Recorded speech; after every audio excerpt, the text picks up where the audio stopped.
Kesaksian Hendrik tukang parkir nyaris diseruduk truk tronton di Semarang. Trauma hampir ditabrak. Hendrik, tukang parkir sekaligus korban kecelakaan maut di turunan Silayur, Ngalian, Kota Semarang, Kamis, 21 November 2024, mengaku trauma setelah nyaris ditabrak truk trailer. Hendrik, yang biasa dipanggil Ambon, selamat setelah meloncat menghindar saat truk bermuatan aki yang diduga mengalami rem blong nyaris menabraknya. Saya sedang telepon di depan ruko, tiba-tiba truk trailer besar datang dan hampir menabrak saya. Beruntung saya sempat loncat, kata Hendrik di lokasi kejadian.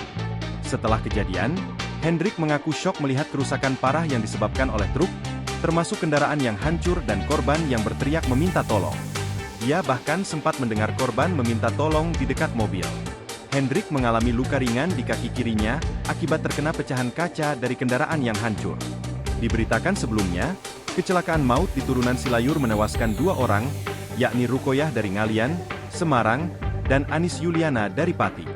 Kecelakaan ini melibatkan 1 truk trailer, truk sampah, mobil, dan belasan sepeda motor, serta menyebabkan kerusakan pada beberapa toko di sekitar lokasi.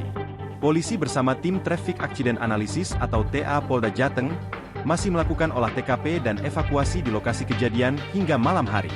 Truk bermuatan aki yang terlibat kecelakaan belum berhasil dievakuasi, namun petugas telah memindahkan muatan untuk mempermudah proses berikutnya.